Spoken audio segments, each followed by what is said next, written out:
Class 12th Human Geography, Chapter number 4, Human Development.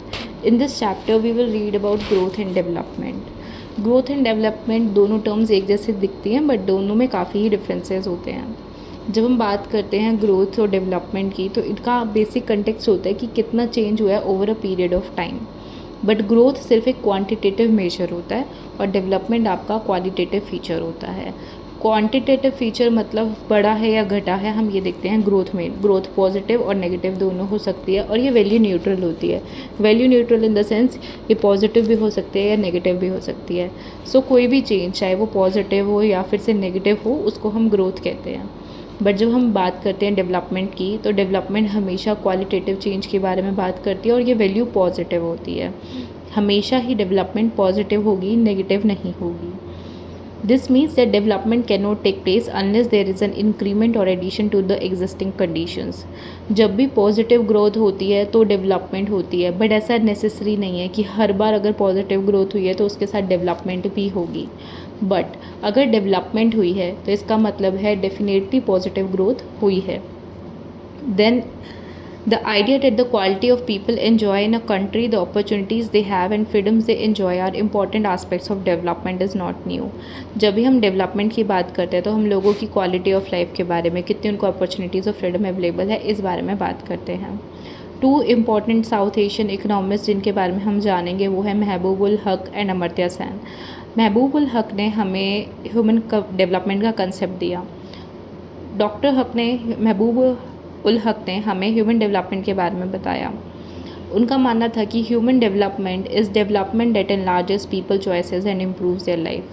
Human development है in the context that कि लोगों की जो चॉइसेस होती हैं वो एनलार्ज होती हैं और उनकी जो लिविंग कंडीशंस है उनमें इम्प्रूवमेंट दिखाई देती है. जो बेसिक गोल होता है डेवलपमेंट का वो होता है कि वो ऐसी कंडीशंस क्रिएट करे जहाँ पे लोग मीनिंगफुल लाइफ्स जी सकें.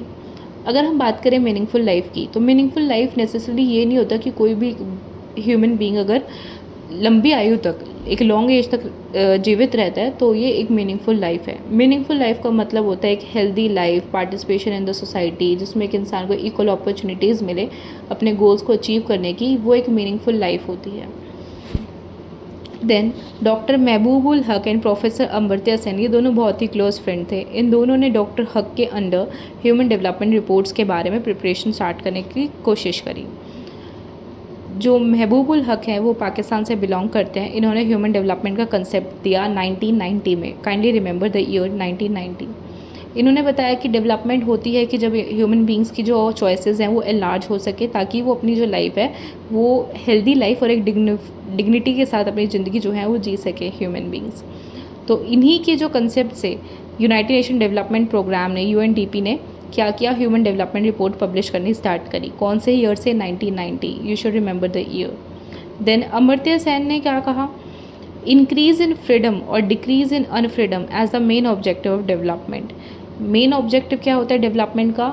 It is related with freedom, कि अगर डेवलपमेंट करनी है तो लोगों की जो फ्रीडम है उस पर ध्यान देना चाहिए. Then leading a long and healthy life, being able to gain knowledge and having enough means to be able to live a decent life are the most important aspects of human development. जब हम बात करते हैं human development की तो उसमें हम healthy life, knowledgeable life, एक decent level of standards living, resources का एसेस, एजुकेशन को एसेस, ये सारे जो कंपोनेंट्स है किसके अंदर आ जाते हैं? ह्यूमन डेवलपमेंट के अंदर. आपकी बुक में 4 पिलर्स दिए हुए हैं ह्यूमन डेवलपमेंट के. जो 4 के 4 फीचर्स आपको याद होने चाहिए, पिलर्स आपको याद होने चाहिए. हो सकता है 3 ऑप्शंस में दिए हुए हों और 4th कोई और वर्ड ऐड कर दिया जाए और आप कंफ्यूज हो जाओ कि कौन सा है कौन सा नहीं. तो फर्स्ट है आपका इक्विटी. इक्विटी का मतलब क्या होता है कि एसेस होना चाहिए लोगों के पास, इक्वल एसेस होना चाहिए कि अपॉर्चुनिटीज़ जो अवेलेबल हैं वो सबको मिलने चाहिए. किसी के साथ भी gender, race, income, caste, class, इस बेसिस पे डिफ्रेंसिएशन ना करके सबको इक्वल अपॉर्चुनिटीज़ को प्रोवाइड करना ही इक्विटी कहलाता है. Then the second feature is sustainability. Sustainability means कि जो अपॉर्चुनिटीज़ अवेलेबल है वो हम इस तरीके से यूज़ करी जाए कि हमारी आगे आने वाली पीढ़ी को भी वो अपॉर्चुनिटीज़ अवेलेबल हो. तो रिसोर्सेज का इस तरीके से यूज़ करना ताकि वो आगे आने वाले लोगों को भी मिल सके. Then the third is productivity. Productivity here means human labor productivity or productivity in terms of human work. Such productivity must be constantly enriched by building capabilities in people. Productivity का मतलब होता है कि यहाँ पे ह्यूमन लेबर प्रोडक्टिविटी, कि कितना काम कर सकते हैं, कितनी प्रोडक्शन कर सकते हैं ह्यूमन बींग्स की प्रोडक्टिविटी बढ़ाने के लिए ह्यूमन कैपेबिलिटीज़ पे भी ध्यान देना चाहिए। ह्यूमन बींग्स की जो कैपेबिलिटीज़ हैं उनको इंक्रीज़ करना चाहिए। किस तरीके से आप इंक्रीज़ कर सकते हो, उन्हें नॉलेज देके, एजुकेशन देके, हेल्थ फैसिलिटीज़ इंप्रूव करके, decent level of standards living देके। Then the last is empowerment. Empowerment means to have the power to make choices. Human beings को एम्पावर करना चाहिए ताकि वो अपनी जो चॉइसेस हैं वो खुद से एनरिच कर सके, खुद से अपनी जो डिसीजन है वो ले सकें। इसमें आपके जो कंपोनेंट्स हो गए वो हो गए कि लोगों के जो फ्रीडम है उस पर ध्यान दिया जाए, कैपेबिलिटीज़ इंक्रीज़ करी जाए। किस तरीके से इंक्रीज़ करी जा सकती है? गुड गवर्नेंस से, पीपल ओरिएंटेड पॉलिसी से। तो आपको क्या क्या याद रखना है कि 4 पिलर्स क्या है ह्यूमन डेवलपमेंट के, that is equity, sustainability, productivity and then the last is empowerment. Then let's talk about approaches to human development. 4 approaches बताई हुई हैं आपको। जो फर्स्ट अप्रोच है वो है आपकी इनकम अप्रोच। ये आपकी ओल्डेस्ट अप्रोच है। इसमें क्या कहा गया है कि सबसे ज़्यादा जैसे जैसे इनकम बढ़ती जाती है वैसे वैसे लोगों की जो फ्रीडम है इंडिविजुअल की वो बढ़ती रहती है। तो higher level of income means higher level of human development. Then the next is welfare approach. जो आपकी सेकेंड अप्रोच है वो है वेलफेयर अप्रोच। उसमें कहते हैं कि जो ह्यूमन बींग्स की वेलफेयर फैसिलिटीज़ हैं जैसे कि health, social secondary, amenities, education, इन सब चीज़ों पे ध्यान देना चाहिए। People are not participants in development but only passive recipients. इसमें कहा क्या गया है कि जो लोग हैं वो पार्टिसिपेंट्स नहीं होते डेवलपमेंट में, सिर्फ पैसिव रेसिपेंट्स होते हैं कि सिर्फ उनको जो जो देते जाओगे वो उन चीज़ों पे अगर आप ध्यान देते हो, जैसे कि ह्यूमन बींग्स की हेल्थ पे और एजुकेशन पे ध्यान देते हो तो डेवलपमेंट होएगी।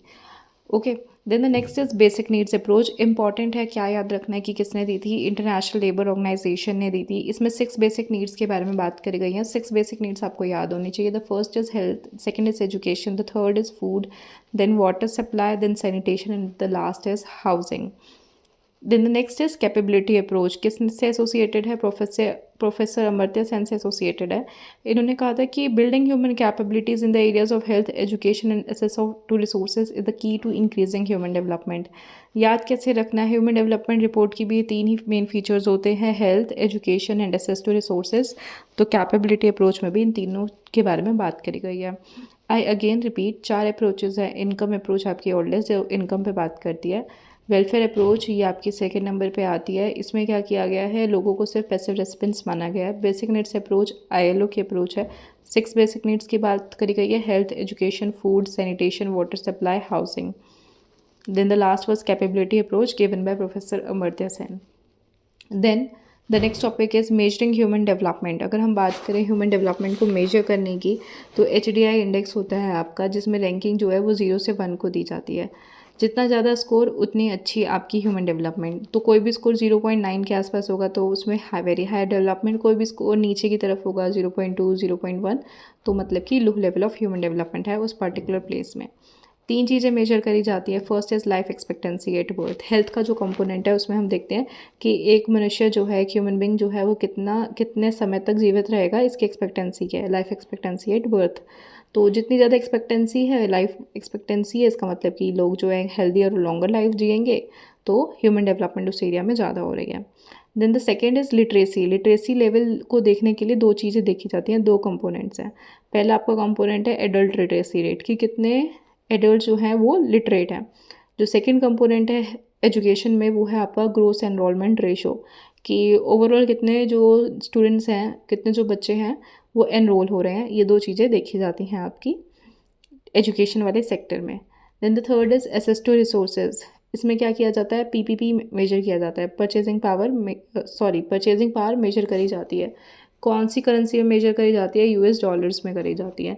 तीनों ही कंपोनेंट्स को सेम वेटेज दी हुई है 1/3 की। तीनों ही जो कंपोनेंट्स हैं इनका सम टोटल निकाला जाता है, इनको वेट से साइन करे जाते हैं और इस तरीके से आपका ह्यूमन डेवलपमेंट जो रिपोर्ट है, इंडेक्स है, वो प्रिपेयर किया जाता है।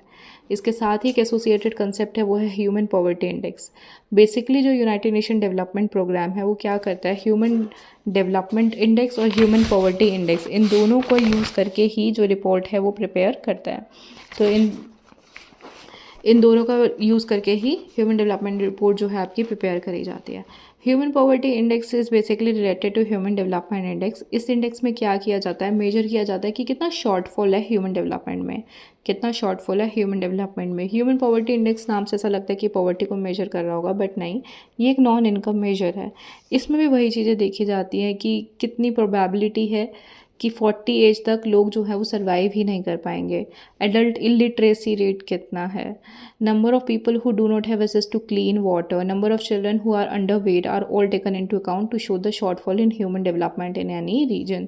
तो ये अगर कोई भी ह्यूमन बींग है वो 40 ईयर्स तक नहीं जीवित रह रहा है, अगर इलिटरेसी रेट ज़्यादा है, तो ये बताता क्या है कि कितनी शॉर्टफॉल है ह्यूमन डेवलपमेंट में एक पर्टिकुलर रीजन में। अगर आपसे ये पूछा जाए ह्यूमन पॉवर्टी इंडेक्स और ह्यूमन डेवलपमेंट इंडेक्स में से कौन ज़्यादा रिवीलिंग है, तो आपका जो ह्यूमन पॉवर्टी इंडेक्स है वो ज़्यादा बेटर पिक्चर देता है।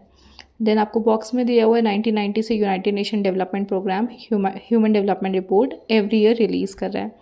दोनों ही जो इंडेक्सेस हैं, ह्यूमन डेवलपमेंट इंडेक्स और ह्यूमन पॉवर्टी इंडेक्स, ये लिए जाते हैं ह्यूमन डेवलपमेंट की जो रिपोर्ट है वो प्रिपेयर करने के लिए।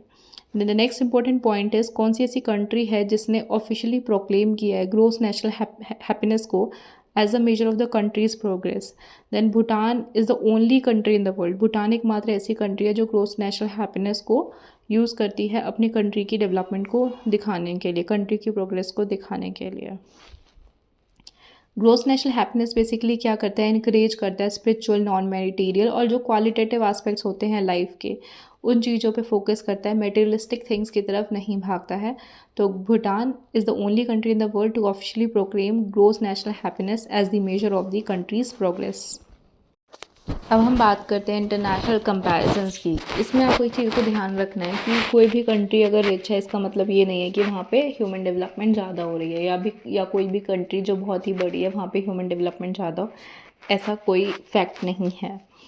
कुछ ऐसी कंट्रीज़ जैसे कि श्रीलंका, टोबैगो, ये इंडिया से भी बेटर परफॉर्म कर रही हैं। ओके, बेसिकली स्मॉलर इकोनॉमिक्स हैं, कम परफॉर्म करना चाहिए, बट ह्यूमन डेवलपमेंट इंडेक्स में जो चीज़ें देखी जा रही हैं वो ह्यूमन बीइंग्स के क्वालिटेटिव एस्पेक्ट पे ध्यान दे रही हैं, तो क्वालिटी ऑफ लाइफ वहाँ पे ज़्यादा बेटर है as compare to India. Okay, similarly अगर हम इंडिया के अंदर ही बात करें, पंजाब और गुजरात, यहाँ पे क्या है, यहाँ पे हायर पर कैपिटा इनकम है as compare to Kerala. But Kerala में क्या है कि वहाँ पे जो ह्यूमन बीइंग्स हैं उनके जो क्वालिटेटिव एस्पेक्ट्स हैं लाइफ के वो बेटर है, जैसे कि वहाँ पे लिटरेसी लेवल ज़्यादा है, वहाँ पे लोग ज़्यादा उम्र तक जीते हैं, तो वहाँ का जो ह्यूमन डेवलपमेंट इंडेक्स है वो बेटर पिक्चर दिखाता है as compare to that of Punjab और Gujarat. Then human development categories criteria in countries. Human development की अगर हम बात करें तो सबसे लो जो होता है वो माना जाता है 0.549 से नीचे। अगर किसी कंट्री का स्कोर 0.549 से नीचे है तो वो लो हो गई। Medium 0.550 to 0.699। ओके, इसके बीच में अगर कोई कंट्री लाई करती है तो वो मीडियम के बीच में है। Then high categories 0.700 to 0.799। Very high 0.800 से जो भी कंट्री अबव है वो वेरी हाई स्कोर है उसका ह्यूमन डेवलपमेंट इंडेक्स में। अगर हम बात करें कंट्रीज़ की तो वेरी हाई 66 है, हाई आपकी 53 है, मीडियम 37 है, then in the low category is 33। Countries with very high human development index are those who which have a score of above 0.800। किसी भी कंट्री का अगर 0.800 से ऊपर स्कोर है तो वेरी हाई कैटेगरी में फॉल करती है। अगर हम बात करें ह्यूमन डेवलपमेंट रिपोर्ट की 2020 की, तो उसमें जो 66 कंट्रीज़ हैं वो इसमें लाई करती थी। जो टॉप 10 कंट्रीज़ हैं उसमें जो फर्स्ट कंट्री है मोस्टली वो रहती है आपकी नॉर्वे। देन जो कंट्रीज़ बेटर परफॉर्म कर रही हैं, okay, many of the countries with high human development report, जो कंट्रीज़ बेटर परफॉर्म कर रही हैं हाई ह्यूमन डेवलपमेंट रिपोर्ट में है, वो बेसिकली यूरोप की कंट्रीज़ हैं, इंडस्ट्रियलाइज वेस्टर्न वर्ल्ड्स हैं। कंट्रीज़ जो medium level of human development report show कर रही हैं वो बेसिकली वो वाली कंट्रीज़ हैं जिन्होंने फेस किया था सेकेंड वर्ल्ड वॉर को। कुछ कंट्रीज़ वो भी हैं इसमें जो सोवियत यूनियन से ब्रेक कर गई थी 1990 में। ज़्यादा कुछ यहाँ पे आपको याद नहीं रखना। और जो लो levels of human development show कर रही हैं वो कौन सी कंट्रीज़ हैं आपकी, वो कंट्रीज़ हैं जहाँ पे civil war, famine, high incidence of diseases हैं, ये सब पॉलिटिकल टर्मोइल है, सोशल इंस्टेबिलिटी है, लिविंग कंडीशंस इतनी अच्छी नहीं है, वो वाली कंट्रीज़ आपकी low levels of human development show कर रही हैं। To understand why a particular region keeps reporting low or high levels of human development, it is important to look at the patterns of government expenditure on the social sector. कोई भी economy, कोई भी country जिसमें government जो है support कर रही है, पॉलिटिकल एनवायरनमेंट को अच्छा बना रही है, ह्यूमन बींग्स को फ्रीडम अच्छी तरीके से प्रोवाइड कर रही है, सोशल सेक्टर पे पैसा खर्च कर रही है, एजुकेशन और हेल्थ में, तो वहाँ पे क्या होगा, high level of human development होगा। और जहाँ पे low level of human development है उसमें वो वाली कंट्रीज़ हैं जहाँ पे पॉलिटिकल इंस्टेबिलिटी है। पॉलिटिकल इंस्टेबिलिटी है तो गवर्नमेंट के पास टाइम ही नहीं है कि वो लोगों की सोशल वेलबींग पे पैसा खर्च कर सके। Then there are two question. The first one is which one of the following best describes development. Development वाले टॉपिक में हमने देखा जब भी पॉजिटिव चेंज होता है क्वालिटी ऑफ द लाइफ में तो उसको हम डेवलपमेंट कहते हैं। Then the next is which one of the following scholars introduce the concept of human development. Then the answer is doctor Mahbub ul Haq gave the concept of human development. So that was all in this video. Thank you for watching.